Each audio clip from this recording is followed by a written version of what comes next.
Hi everyone, my name is Cynthia. I am actually a first year at the University of Waterloo and I am in the Accounting and Financial Management program. As for why I choose Canada is mainly for its different opportunities, that is, for example, the co-op opportunity and let's say the open-mindedness of a Canadian education. And I actually come from from Mauritius, that is, that's a tiny island off the coast of Madagascar. And I really wanted let's say, a change of setting, especially for my university studies. And that's why I chose Canada, actually. Perfect. Thank you so much. Um, so our next question is kind of like, where did you learn about the university programs that you were applying to in Canada and kind of what resources were available to you? All right. So in Mauritius, I did go to some university fairs. That is to get more information about the different universities that Mauritian students went to.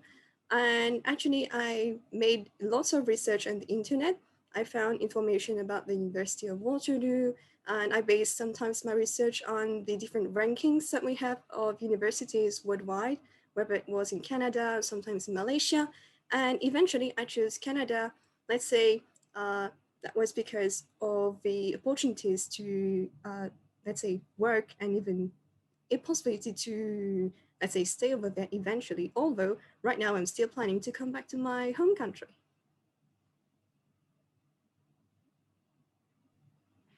Sounds good. Thank you. Um, so what was, I guess once you actually came to Canada to study, what was your experience at Waterloo as an international student? Um, Kind of like what are the best things and what are some struggles that you faced? Just to actually make sure that everyone understands, I have yet to come to Waterloo, although I want to share my experience that was starting off my first year completely online. And let's say that first the university tried to, let's say, have an orientation week that was completely online. They tried to, let's say, replicate, let's say, the introduction to, let's say, introducing the new students to an online setting. And I want everyone to know that starting off online sure sounds scary and sometimes a bit confusing because of the time zone and just the way that there's a 8 to 9 hour difference between Canada and Mauritius. And I want to say that sometimes it's a bit hard to adapt because of the time zone difference. But yes, as a whole, the adaptation to the new schedule will be quite different, I want to say. But I want everyone to understand that professors and other students are really understanding when it comes to international students because, of course, the pandemic was something no one really expected. Yeah, I can imagine. I guess what kind of tips do you have for students that are facing that struggle with, I guess, even with online school or just when they come here and they're really shocked by the time difference or maybe like a culture shock? So, kind of what advice would you give to those students who are kind of struggling to adjust? All right. So as for, let's say, wanting to adjust to the new culture in Canada, I want to say that at first, uh, let's say that online it's a bit more challenging to connect with other students in Canada. But let's say that for me, in my case, it was I had the opportunity to be placed in a crew that is in at the University of Waterloo in my program specifically for AFM. We have like a setting of crews, like really close people who have the same modules. And over there, I was able to, let's say, make the connection with them and ask them, for example, the difference between, let's say, the Eastern Daylight Time, which I really had no idea that happened during the, let's say, in between the fall and winter term. But fortunately, I was able to ask them what was this about, and of course, trying to adapt, let's say, the way I speak, because as international students, let's say that in our home country, when we speak in English, sometimes we just understand when it's not really, let's say, a grammatically correct sentence or just the dialects. But then when we speak to other students, let's say Canadian students, then we kind of get kind of get used to their dialect as a whole. Yes, and sometimes also. Another advice I want to share to everyone is to actually not be scared to ask questions.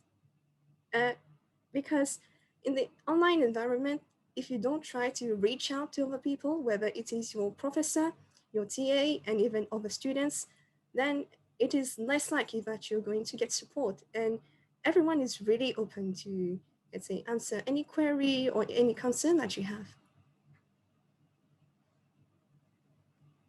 Thank you so much. Yeah. I guess our next question is, how are the tuition costs as an international student, and what recommendations do you have to get financial support? All right.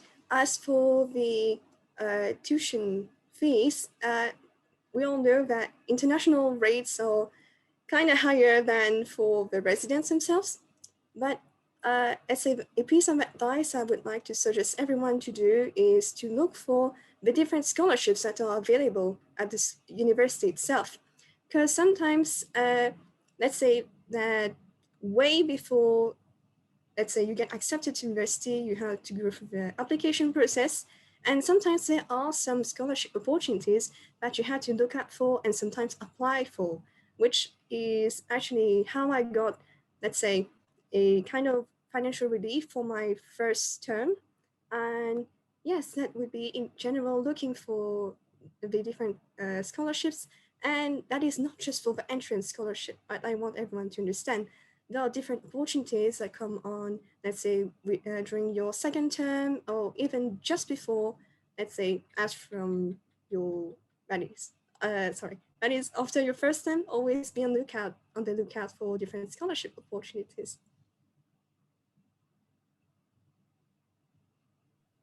Thank you. That's really good advice. So I guess our next question is, what support systems did you have in kind of, if you were facing any struggles in university, what support systems did you have in terms of the actual university, like the atmosphere of your university and how they helped international students? All right. As for the University of Waterloo, there's actually an international peer community, which is basically all the international students gathering up as a community. So if ever, let's say, you feel that there's, let's say, a lack of connection with other students, there's actually an open community for you to join and ask questions. And at the University of Waterloo, there's also, let's say, the opportunity to get some workshops that are especially targeted for international students. So my advice would be to actually look for these opportunities and try your best to attend these events, because sometimes as international students, it can be quite hard to access information, especially when you're studying online. Uh, yes, that would be all for that question. Perfect. Thank you. And I guess our last question to kind of wrap it up is, like, was your experience, I know it was online, but was your experience kind of what you expected, or is there anything that kind of surprised you once you started university? That's a good question, because actually I tried to, let's say, I tried to take a course online, a MOOC sort of course, and I thought that it would be in the same format as in asynchronous. I would be able to take down my notes, taking all my time for that. And in reality, it was not the case. That was because, let's say, that how to say this? As in the live classes, it's as if we're trying to replicate what you would actually experience in a class in person.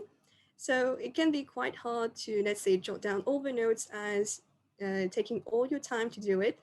And right, so that's for that part, as for live classes. And let's say that another aspect, it was getting involved in different clubs and whatnot, because actually I was kind of more prepared for the studying side, but not really for balancing out studying and different extracurriculars. So because of my time zone difference, I tried to juggle between, for example, attending different events that the clubs prepared, and that was usually at 4 to 5 p.m. EST. but that would actually be around 2 to 3 a.m. In my home country. So it's as if I tried to maintain my usual sleeping schedule, but then at the same time try to wake up just for these events. And I want to say that it's it depends on you. I'm not telling everyone to, let's say, you have to join all the events that are, let's say, at very odd hours in your own country, but it's more a matter of, are you really interested in attending that event? Yeah, and then it's about choosing what you want to do during that time, because of course it's a good opportunity to get, let's say, connect with other students and get more knowledge in different topics that might interest you. But sometimes it's about really valuing your sleep schedule. And I mean it, not try to, let's say, not try to, how say this?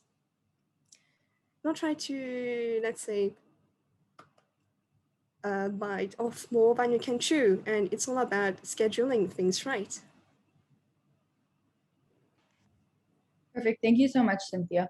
That's all like awesome advice, and I'm sure our students will really appreciate it.